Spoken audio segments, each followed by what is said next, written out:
The rain poured mercilessly over the city as the security alarms screamed through the marble halls of the Grand Phoenix Hotel. Guards sprinted in panic, searching every corner for the thief who had just stolen $200,000 from billionaire Ethan Cole's private suite. Cameras caught only a blur, a waitress in a drenched uniform, clutching a small brown envelope close to her chest, tears mixing with the rain. But when the billionaire finally saw who she was, and why she did it, his world came crashing down. Because sometimes, stealing isn't about greed. It's about survival. Chapter 1, The Waitress Who Carried the Weight of the World. Amelia Brooks had always been the quiet one at the Grand Phoenix Hotel, a hard-working single mother who never complained, no matter how long the hours or how harsh the guests. She served coffee to millionaires, cleared dishes from banquets worth more than she earned in a year, and smiled through it all. But behind that polite smile, her world was falling apart. Her 8-year-old daughter, Lily, lay in a hospital bed battling a rare heart condition. The doctors said the surgery would cost $200,000.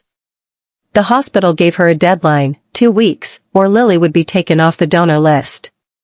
Amelia had begged, pleaded, sold everything she owned, her car, her jewelry, even her late husband's watch.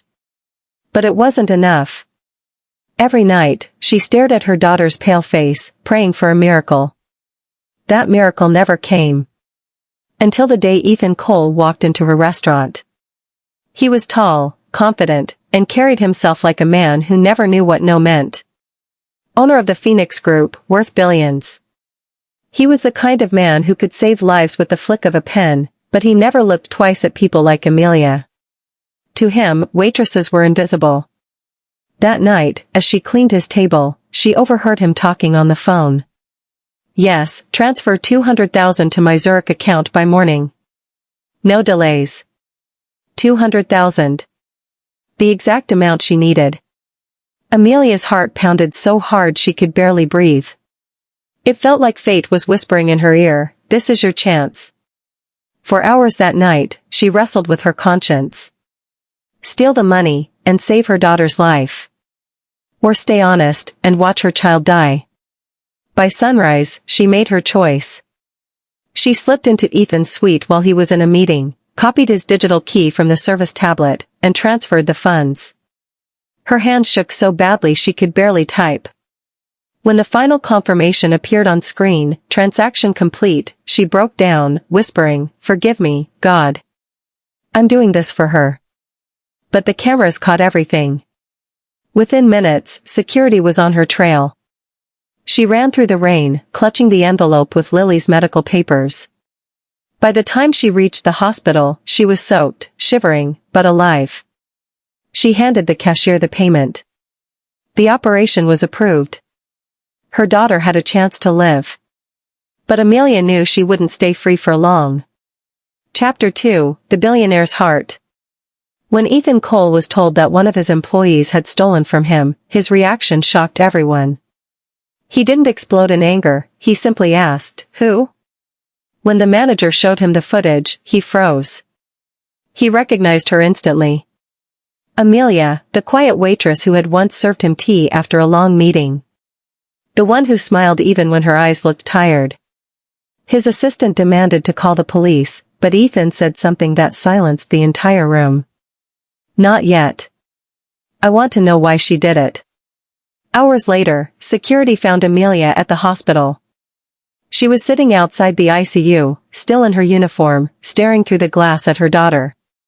When the guards approached, she didn't resist. "I know," she whispered. "I'll come quietly. Just, please, let me see her one last time." Ethan arrived moments later. He watched as the frail little girl reached out to touch her mother's hand through the glass. He noticed the machines, the oxygen tubes, and something inside him broke.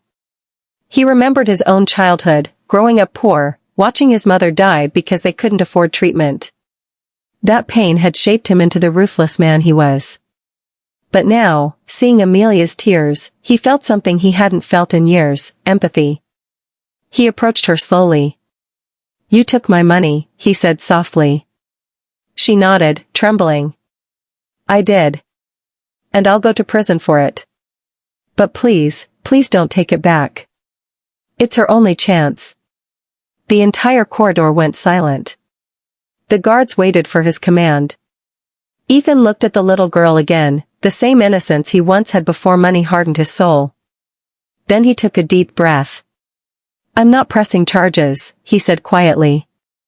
"Keep the money. And, from now on, all her medical bills are on me." Amelia gasped. What? Why would you?" "Because," he interrupted, his voice heavy with emotion, "no mother should have to steal to save her child."